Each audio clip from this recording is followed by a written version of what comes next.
3 kilo biryani செய்கிறதுக்கு 600 ml 600 litre எண்ணெய் ஊற்றிக்கிறேன். கூட வந்து இந்த பட்டை வகையில் பிரிஞ்சி இலை ஒரு 4, கிராம்பு வந்து 3 ஸ்பூன் எடுத்துக்கிட்டேன். அந்த சுருள் பட்டையில் வந்து ஒரு நீட் இருக்கும் இல்லையா, அந்த நீட்டில் பாதி எடுத்துக்கிட்டேன் நான். அதுக்கப்புறம் கொஞ்சமாக வந்து கல்பாசி, அந்த ஸ்டார் அதெல்லாம் எடுத்துக்கிறேன். இன்றைக்கி நம்ம 3 கிலோ பிரியாணி செய்கிறதுனால நான் 1.5 கிலோ வெங்காயம் வந்து இந்த மாதிரி ஸ்லைஸ் பண்ணிக்கிறேன். ஸோ வெங்காயத்தை நீங்கள் கத்தியில் கட் பண்ணுறதை விட இந்த மாதிரி வந்து ஸ்லைசர் இருந்ததுன்னா நீங்கள் அதில் ஸ்லைஸ் பண்ணிக்கலாம். காய் சீவிர இது இருக்கும் இல்லையா, அதை ஸ்லைஸ் பண்ணி எடுத்துக்கலாம். அதுக்கப்புறம் நான் ஒரு இன்க்ரீடியன்ஸ் போடுறப்போ கொஞ்சம் உப்பு போட்டு வதக்குவேன், நல்லா வதங்கும் சொல்லிட்டு. வெங்காயம் பாதி வதங்கினதுக்கப்புறம் நீங்கள் அரிசியை வந்து நீங்கள் கழுவி ஊற வைங்க. இல்லை அரிசி ரொம்ப வெந்துடுச்சுன்னா உங்களுக்கு குழஞ்சிரும் சாப்பாடு. ஸோ இது ஒரு முக்கியமான விஷயம், நீங்கள் பார்த்துக்கோங்க. 3 கிலோவுக்கு நான் வந்து 7 6 பச்சை மிளகாய் போட்டுக்கிறேன். பச்சை மிளகாய் ரொம்ப பெருசாக இருந்ததுன்னா நீங்கள் கம்மி பண்ணிக்கோங்க. புதினா பாதி கட்டு புதினா, பாதி கட்டு கொத்தமல்லி வந்து நான் க்ளீன் பண்ணி வெங்காயம் வதக்கும் போதே ஆட் பண்ணிக்கிறேன். இது நீங்கள் என்ன வெங்காயத்தோடு நீங்கள் வதக்குனீங்கன்னா அது ரொம்ப ஃப்ளேவர் அதிகமாக தரும், நல்லா டேஸ்ட்டாகவும் இருக்கும் உங்களுடைய பிரியாணி. ஸோ 3 கிலோ பிரியாணிக்கு 3 கிலோ மட்டன் எடுத்து குக்கரில் வந்து நல்லா ஒரு 6-7 விசில் விட்டு எடுத்துக்கோங்க.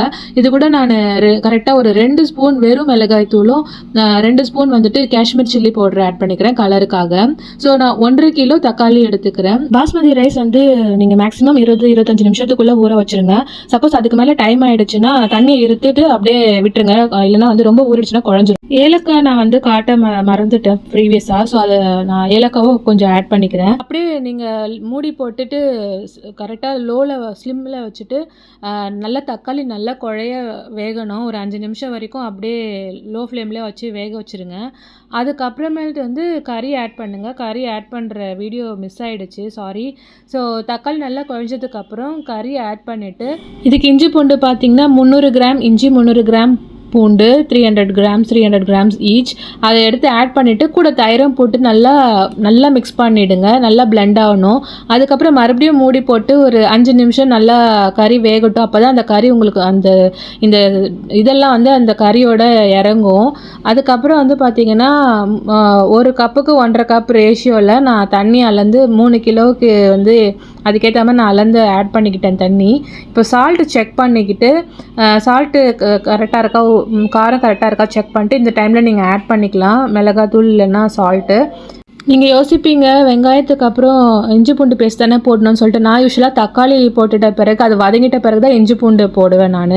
ஸோ இஞ்சி பூண்டு நல்லா அந்த ரா ஸ்மெல் போகணும், அதை மறந்துடாதீங்க. அதுக்கு முன்னாடி தண்ணி ஊற்றாதீங்க, அப்புறம் ஒரு மாதிரி ஸ்மெல் வரும்.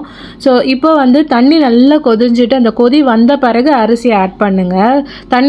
எல்லோரும் தண்ணி அளந்து ஊற்றிட்டு உடனே அரிசி போட்டுருவீங்க, அப்படி போடாதீங்க. தண்ணி அட்லீஸ்ட் மேலே அந்த சின்ன சின்ன பபிள்ஸ் வரும் இல்லையா, அந்த மாதிரி நல்லா கொதி வந்த பிறகு அரிசி போடுங்க. ஸோ தட் உங்களுக்கு அரிசி வந்து குழையாமல் நல்லா பர்ஃபெக்டாக வேகும். அடுத்து வந்து அப்பப்போ கொஞ்சம் அரிசி உடையாத மாதிரிக்கு நீங்கள் வந்து கலரி விட்டுட்டே இருங்க. அப்போ தான் மசாலா ஈக்குவலாக ஸ்ப்ரெட் ஆகும், இல்லைனா மசாலா எல்லாமே அடியிலேயே தங்கிடும், ஈக்குவலாக வந்து ஸ்ப்ரெட் ஆகாது. தண்ணி தம் போடுறப்போ தண்ணி கொஞ்சம் கம்மியாக இருக்கணும், அரிசி கொஞ்சம் அதிகமாக இருக்கிற மாதிரி தெரியும். அந்த டைமில் தம் போடுங்க. ஸோ தட் உங்களுக்கு பர்ஃபெக்டாக வெந்து வரும். சைட்லலாம் பிரித்து விட்டிங்கன்னா தண்ணி வந்து ரொம்ப இருக்கக்கூடாது. ஸோ அதனால் வந்து அப்பப்போ நீங்கள் அரிசி எடுத்து மேலே போடுறப்போ உங்களுக்கு தெரியும் தண்ணியோடைய லெவல் எப்படி இருக்குது சொல்லிட்டு. தண்ணியோட லெவல் அரிசியோட ரொம்பவே கம்மியாக இருக்குது, இதில் இருக்கா மாதிரி. ஸோ இப்போ பர்ஃபெக்டாக தம் ஆயிரும். நான் திருப்பி போட்டிருக்கேன், ஏன்னா பாத்திரம் வந்து கொஞ்சம் பத்தலை அதனால. ஸோ இப்போ பார்த்தீங்கன்னா பர்ஃபெக்டாக தம் ஆயிருக்கு. ஸோ அதிகமாக வெந்துடுச்சுன்னா குழஞ்சிரும், சாப்பாடோட டேஸ்ட்டும் உங்களுக்கு அவ்வளோ நல்லா எடுத்து கொடுக்காது.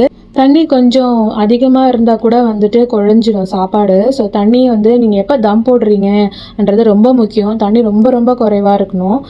ஸோ அதை பார்த்துக்கோங்க. பாஸ்மதி ரைஸ் முழுசாகவே வந்துட்டு 20 நிமிஷம் தான் ஊறணும். ஸோ அதையும் செக் பண்ணிக்கோங்க. ஸோ நீங்களும் உங்கள் வீட்டில் ட்ரை பண்ணி பாருங்கள்.